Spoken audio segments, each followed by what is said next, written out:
With this claim, we are ready to define the positivity on H0 star, which contains all of the roots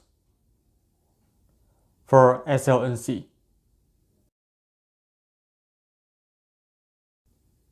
The definition is given as follows. If phi written as a summation of A sub j times E sub j, where j is from 1 to n, is given as a member of H0 star with the additional restriction j from 1 to n, the summation of aj's, where j is from 1 to n, equal to 0.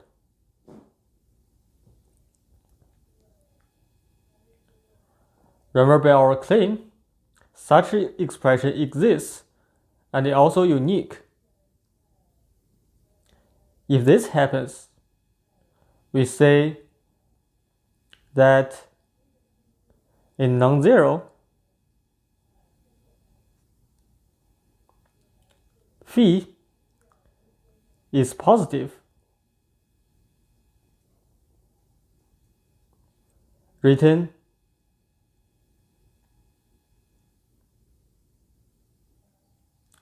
phi greater than 0 if the first non-zero coefficient A sub j is positive as a real number. For example, E2 minus E3 minus E5 is positive, while E3 minus E2 plus E4 is not positive, because in the second case, the first non-zero coefficient A sub 2, which is negative 1, is negative, not positive. So even if there are actually 2 plus signs in this sum, this guy is still not positive. But the uniqueness of this expression given by the previous claim, it shouldn't be hard for you to verify that our definition of positivity indeed satisfies those two properties. For any non-zero element, exactly one of phi or negative phi is positive. This is just from definition, because we are just looking at the coefficient, the first non-zero coefficient. Also, the sum of positive element is positive and the positive multiple of a positive element is positive. This is from the uniqueness of the expression. Moreover, we say that phi is greater than psi for phi psi in H0 star if phi minus psi is positive. This gives a partial order on H0 star that is preserved under addition and under multiplication by positive scalars.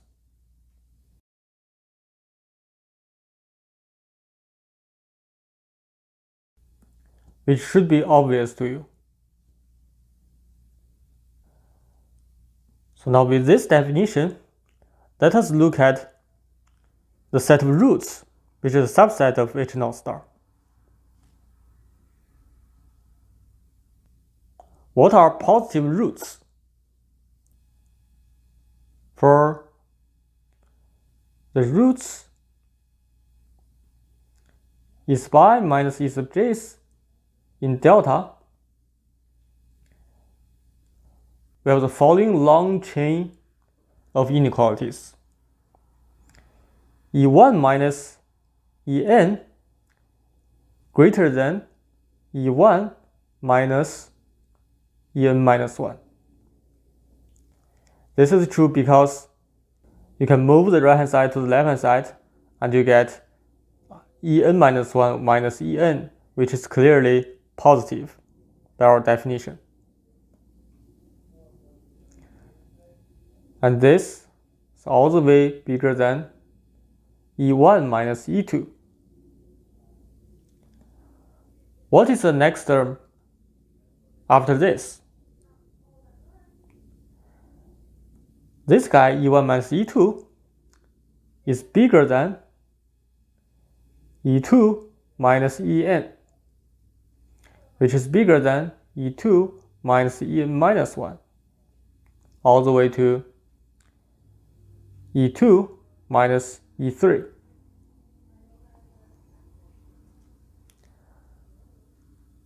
And the largest term that is less than this will be E3 minus En. Let's all the way go to E3 minus E4. And if we continue with this, in the end we will get, here is En minus 2 minus En greater than En minus 2 minus En minus 1. And the very last term is En minus 1 minus En, which is strictly greater than 0.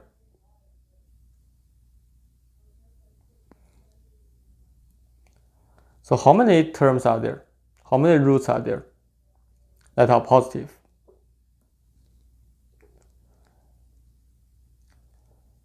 The total number of roots, namely the total number of pairs ij's, where I is not equal to j, is n squared minus n. And the positive roots contribute to exactly half of them. So there are n squared minus n many positive roots.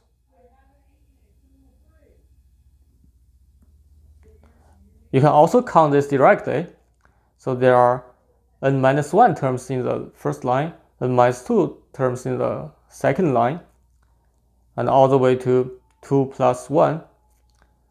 And the sum of this is also n times n minus 1 divided by 2. This also verifies this, that our counting didn't miss any terms. So there are exactly this many possible roots in delta. And this completes our subsection on the positivity of elements in H star as well as roots.